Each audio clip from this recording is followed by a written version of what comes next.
At the gala, my department head blocked me and said, "You're not on the list, leave." I saw my mentor laugh, giving my slot to her favorite. I sat in my car and sent the clip I'd been saving. Most people didn't know I worked there.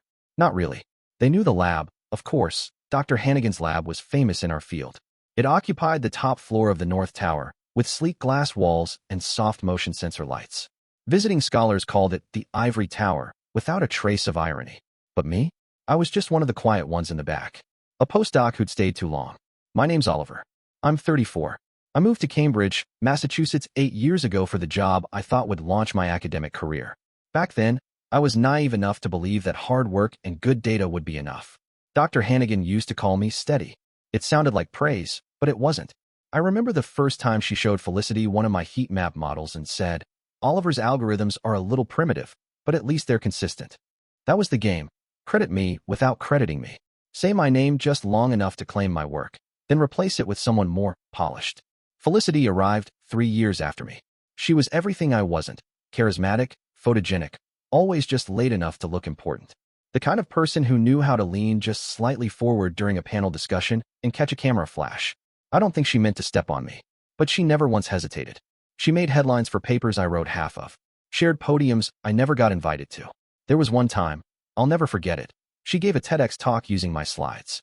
She didn't change the color scheme, not even the axis labels. And Hannigan, she clapped from the front row like a proud mother. So I stayed in the background, doing the work, fixing the code, writing the grants. Hell, even ghostwriting entire discussion sections. And when the stipends ran dry, I stayed anyway, unpaid for 4 months once, because I believed, deep down, it would eventually matter, that someone would notice. They never did. The lab had a saying, always half joking: in science, visibility is everything. I used to laugh too, but I wasn't laughing anymore. The annual Lumiere Gala was coming up, a black-tie banquet/conference, where the institute handed out its awards. It was the one night a year when postdocs could mingle with trustees and the board. Felicity had won 2 grants at Lumiere. I had never been invited to speak. Still, I figured maybe this year would be different. Maybe I'd show up, clean-shaven, in my one decent suit. Maybe someone would ask about the core algorithm behind our recent project, and I'd finally get to say, that was mine. I almost didn't go. I had a stack of lab notebooks and a passive-aggressive email from Hannigan asking me to be more available for prep. But then Marisol found me in the break room, quietly microwaving leftover pasta, and said, "Hey, I saved you a seat at Lumiere. Don't ghost." I looked at her, genuinely stunned. She smiled like it was obvious. "You deserve to be seen." So I said yes. After years of disappearing into the margins, I was going to step into the light, even if only for one night. The Lumiere Gala was held in the Baroque Hall of Whitmore Hall, the oldest building on campus. Gold chandeliers hung from the ceiling like frozen fireworks, casting soft light over the sea of dark suits and glittering dresses. I stood near the entrance for a moment, trying not to feel like a trespasser. I'd shaved, pressed my suit, even borrowed cufflinks from Marisol's fiancé, who worked in finance, and said, "Every guy should own 1 pair of decent cufflinks, preferably not plastic." The place buzzed with polite laughter, clinking glasses, and a string quartet playing something vaguely festive. Everyone seemed to glide through the space like they'd rehearsed it. I felt like I was stepping onto a stage where I hadn't been cast. Still, I looked for my name. The seating chart stood near the entrance on a white easel, a tidy list in cursive print with calligraphed table numbers. I scanned the list once. Then again. Slower. Nothing. No Oliver Rowe. No O. Rowe. Not even a misspelled version. My name just wasn't there. For a second, I thought maybe I'd misread it. Maybe I was listed as a +1 under someone else's name. Maybe there was a table card with my name already waiting. I stepped inside, weaving through the crowd toward the middle of the hall. And then I saw it.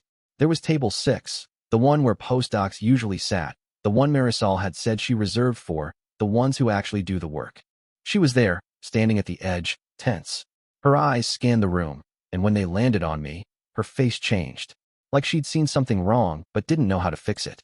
Felicity was laughing at the table, one hand on the shoulder of a department chair. Hannigan sat beside her, graceful and smug in her floor-length silver gown, lifting a flute of champagne as she leaned toward the director of research, Dr. Kenner. Then I saw it. My name wasn't on the chair because the chair wasn't mine. The person sitting in the chair Marisol had promised was me, was Dr. Chadwell, one of Hannigan's pet visiting fellows. He was already mid-conversation with the board chair, legs crossed, fully at home. I turned toward the podium area, hoping maybe, just maybe, I could grab a drink and step into the background. Blend in, as usual. That's when I felt a hand on my arm. "Oliver," said a voice, low and tight. I turned. It was Dr. Kenner. He looked apologetic, but only in the way bureaucrats do when they're more annoyed than sorry. "You're not on the guest list," he said.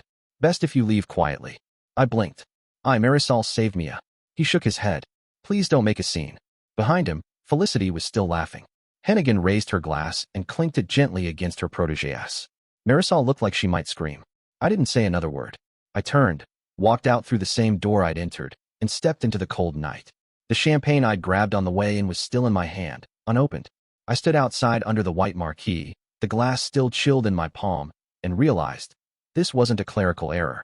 This was calculated. I was never meant to be seen. The wind had picked up by the time I got to my car. I sat in the driver's seat, champagne bottle still clutched like an idiot party favor. My fingers were stiff.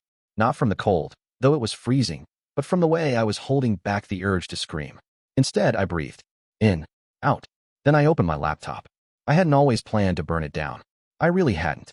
But when you spend enough nights cleaning up someone else's mess, getting erased from credits, hearing your name used like a rumor. "Oh, Oliver?" "Yeah. He helped with the early phase, I think." You start to document things. Just in case. And lately, the just in case had started to feel more like when. I pulled up my secure drive, Project Rembrandt. It sounded dramatic, sure, but I needed a name. Something to remind me what it was for, proof that I existed. Inside the folder were subfolders, Slack screenshots, Zoom recordings, email threads, even a few low-quality voice memos from lab meetings. Hannigan's voice, clipped and smiling, saying things like, "We'll keep Oliver on that modeling task. He's reliable, but not very forward-facing." I knew what that meant. The crown jewel, though, was a 5-minute compilation I'd made one night at 2 a.m., mostly as a kind of sick hobby. A greatest hits reel of being stepped on. Felicity explaining my algorithm in a meeting, word for word, down to the dumb metaphor I used when teaching it to her. An audio clip from a conference call where Hannigan calls me useful but replaceable. Another where she laughs and says, "Honestly, he's more of a tool than a collaborator." They didn't know I was recording. It wasn't illegal. Massachusetts was a one-party consent state. Still, I kept it quiet. I hadn't sent it anywhere. Not yet. Until now. I took a deep breath, uploaded the video to a fresh drive link, and wrote a short email. No subject line. Just a sentence. "I thought you should see this before the next meeting." Then I sent it to exactly 7 people. Marisol, obviously. Theo, a postdoc who'd been halfway out the door since fall. Professor Ling, a junior member of the board who had once confided in me that she hated the celebrity science culture Hannigan cultivated. And 4 visiting fellows who weren't close to me, but had witnessed enough strange dynamics to know something was off. The moment I clicked send, my heart started pounding. Hard. Too hard. I sat there in the driver's seat, hands cold against the laptop, watching the notifications light up. Then, from the corner of my eye, I saw them. People leaving the gala. First a trickle, then more. No laughter now. Just tightly clutched coats and quick steps into the dark. Some looked confused. Others angry. 2 faculty members stood at the top of the stairs, whispering hard. Then my phone buzzed. "Marisol." I answered. "What the hell did you just send?" she asked, breathless. I didn't speak at first. She let out a stunned little laugh. "Oliver. Oh my God. I didn't think I'd have to use it," I said. "Well, you did. And trust me, people are talking." I looked out at the building, glittering like a false cathedral behind me. Let them. By morning, things were already cracking. Marisol called again around 7 a.m., her voice hoarse from what I guessed was a sleepless night. "Theo walked out halfway through Felicity's award speech," she said. "Didn't even pretend to be subtle." "What did Hannigan do?" I asked. She froze, smiled like her face was stapled in place, and kept reading from the prompter. I could picture it. That too smooth, too perfect expression she wore when she felt the ground shift under her heels. By noon, someone, probably Ling, posted a cryptic message on the department's Slack channel. "Systems rot from the inside, especially when image outranks integrity." No names, no details, but it didn't have to. People knew. I kept refreshing my email like some part of me expected a notice, an apology, a threat, something. But it was quiet. Too quiet. The kind of quiet that signals an incoming storm. Then I got the call. Unknown number. I hesitated, then answered. "Oliver Rowe?" The voice said, older low. "Yes. This is Dr. Simmons. We met a few years back. I used to be Hannigan's co-PI on the dopamine study." I blinked. "Oh, right. Hello." "I listened to everything," he said. "All of it." I sat up straighter. "I wasn't sure it would reach you." "It reached a lot of people," he said quietly. I had no idea what was happening to you. I mean, we all joked about the Hannigan cult, but that wasn't a joke, was it? No, I said simply. It wasn't. There was a pause. Then, I owe you an apology. I think we all do. We thought you were intense, overprotective of your work, a little territorial. I felt that familiar sting in my chest. I was just trying to hold on to what was mine, because if I didn't, it stopped being mine. Another pause. I get that now. Simmons let out a slow breath. I always assumed she was just, ambitious. But listening to that clip of her calling you useful but replaceable, God, we never heard that version of her. She edited the story, I said. I was the backhand guy. She liked it that way. She framed you as the loner, the guy who didn't play nice. I laughed softly, because I wouldn't let Felicity take credit without a fight. He was quiet for a moment. I think you were the only sane one in the room, Oliver. I didn't know how to respond to that. By evening, I was getting messages from researchers I hadn't spoken to in months. Some cautiously supportive, others angry, not at me, but at themselves. I should have seen this. I remember that meeting. Now it makes sense. She said you left the model half finished. But it worked. I ran it last spring. For the first time in years, I wasn't screaming into the void. People were finally hearing me, and the cracks in the tower were starting to spread. By Monday morning, the cracks had widened into fractures. At 9:03 a.m., the entire department received an email from Dr. Hannigan. Subject line, clarification and guidance for future communications. The body of the message was pure performance, exactly what I expected. As we move forward, I urge everyone to be mindful of tone and intent in all digital spaces.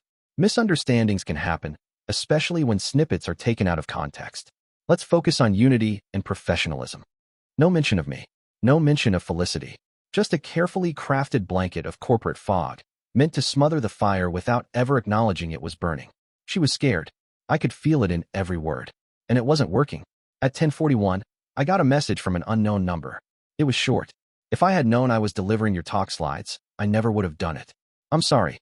I stared at the screen. It was from Felicity's boyfriend, a visiting scholar from Helsinki who, apparently, had unknowingly hand-carried my work across campus for a keynote she'd given last year. He didn't say anything else. Didn't need to. By lunchtime, the department's internal Slack channel had turned into a war zone of politeness. People posting non-committal, let's reflect, messages, others reacting with vague emojis. Eyes, thinking faces, the occasional fire symbol. But then Marisol broke the silence. She posted in the #LabUpdates thread, a channel Hannigan monitored closely. Shout out to Oliver Rowe for years of thankless labor that many of us now realize we directly benefited from. You shouldn't have had to show us proof for us to believe you. No emojis. No qualifiers. Just truth. And then something happened I hadn't expected. Other people chimed in. Theo posted a single sentence. I double-checked the author list from our 2020 paper. He wasn't on it. He should have been first. Then came Lila, a visiting data scientist. The model Felicity won the Huxley grant for? Oliver wrote the backbone. I remember the repo logs. It snowballed. Not loud, not explosive, but steady. A quiet, relentless stream of acknowledgments, questions, and receipts. Someone, anonymous, of course, posted a 20-second audio clip in the #general channel. Hannigan's voice, unmistakably clear. Oliver will keep running the simulations. He's not a presenting mind. No one replied. No one had to. Within an hour, the clip had disappeared. Deleted by a mod, probably one of Hannigan's loyal postdocs. But the damage was done. People had heard it. The wall of silence, the one that had kept me tucked away in the shadows for years, was cracking.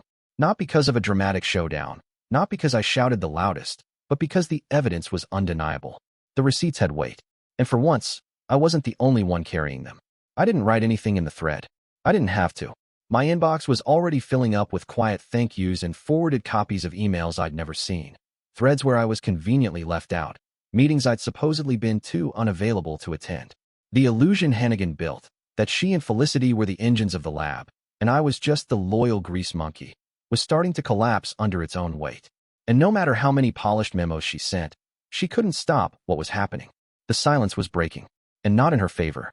I didn't shout. I didn't send another email. I didn't fire off a dramatic memo or walk into Hannigan's office demanding justice.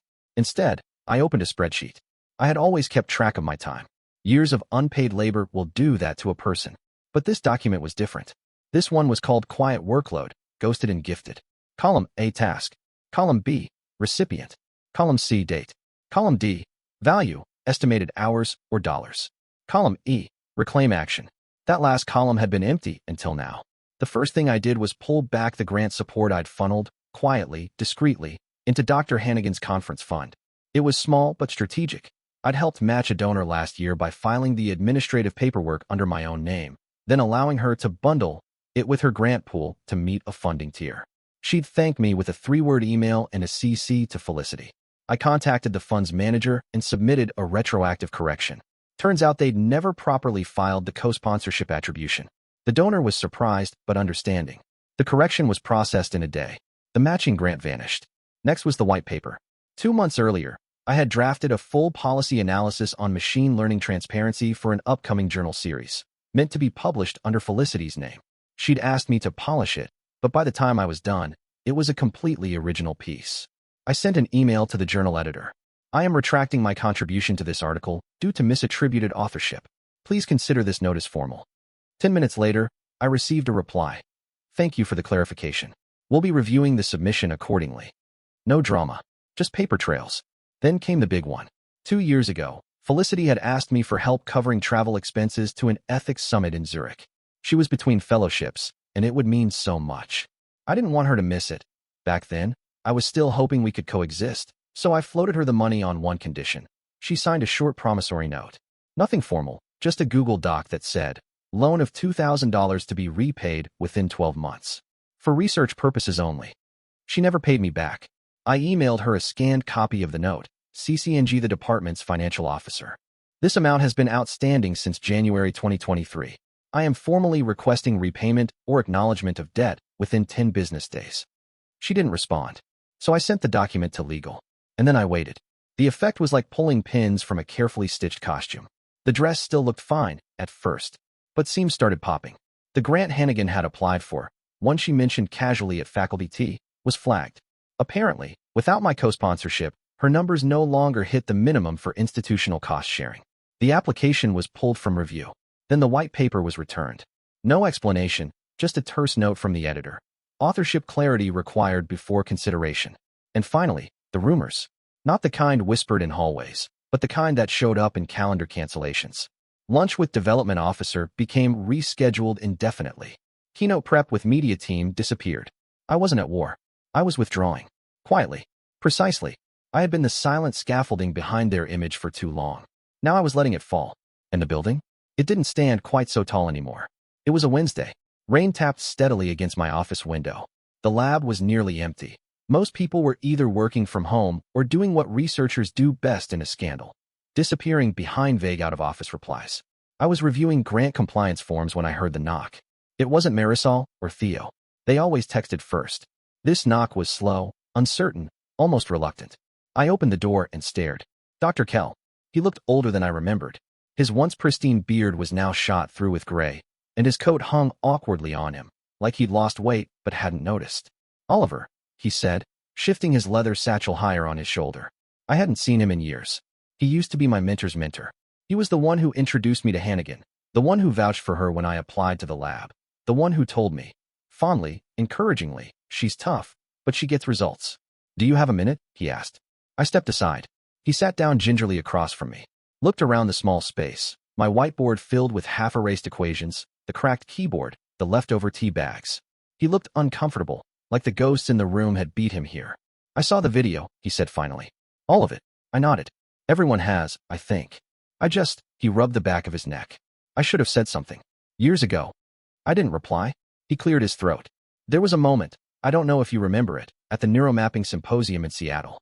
You'd presented that layered attention model, and Felicity went on stage 2 hours later and demoed a condensed version. I remember, I said quietly. He winced.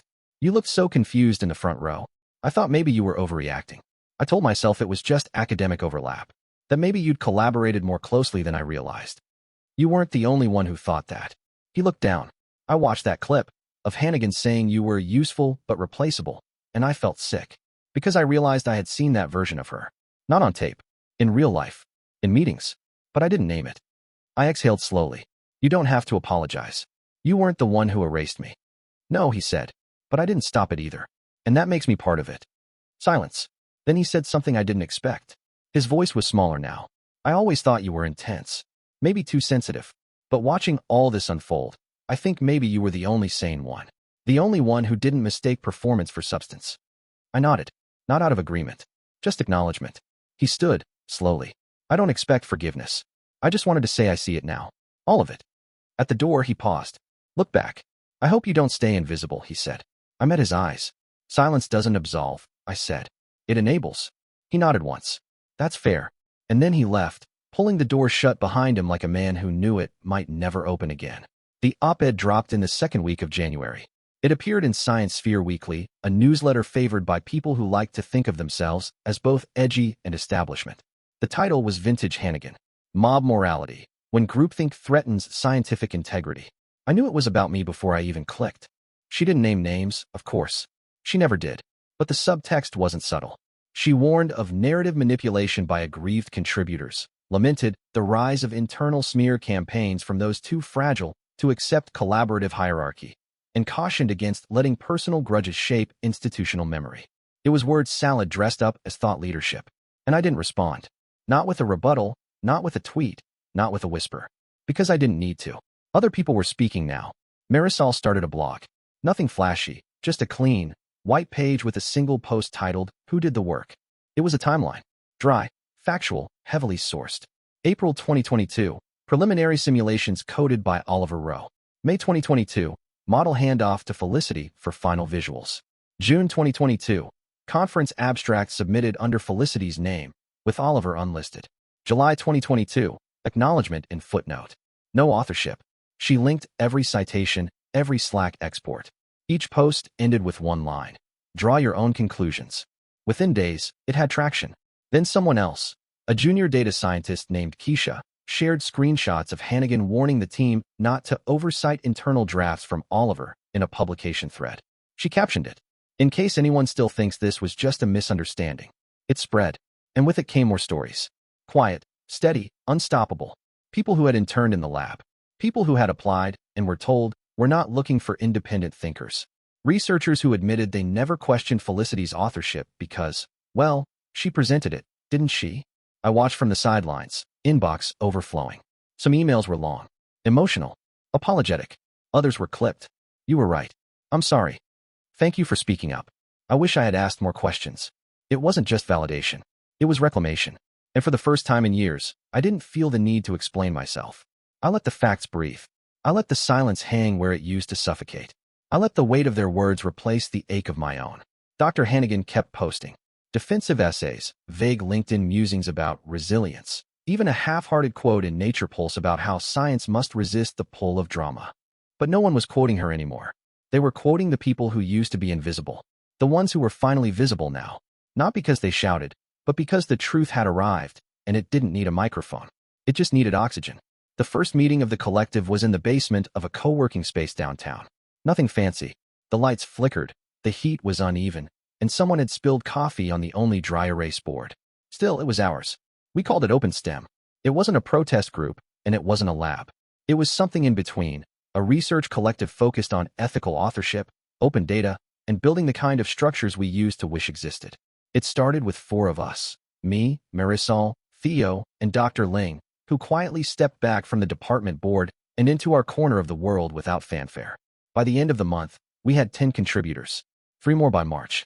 Visiting fellows, undergrads, even a few disillusioned adjuncts who just wanted to do the work and be seen for it.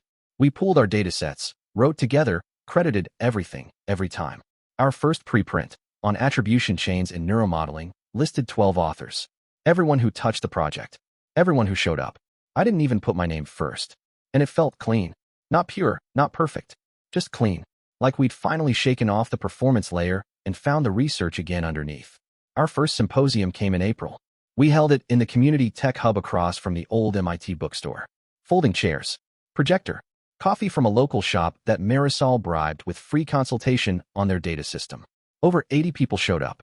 Some were curious. Some were skeptical. But most of them were people like us, tired of pretending that science was meritocratic while watching the most careful, quiet thinkers get swallowed up by louder, shinier names. I was the final speaker. Not because I asked to be, but because Marisol insisted. This started with you, she said. You should close it. I didn't prepare anything fancy. Just a few slides. One showed my original model, What became the backbone of that now infamous project with Felicity? Another showed the author list from the publication that left me off. I used to think invisibility was the price of working in the background, I said. That if I just kept producing, someone would notice. But the truth is, people only notice when it serves them. And systems only change when enough of us stop waiting for permission. I paused. The room was quiet. Not the stiff, nervous quiet of a departmental gala. This was different. Real. So here's what I've learned, I said. Don't confuse proximity with value. Just because someone stands at the front of the room doesn't mean they built the foundation.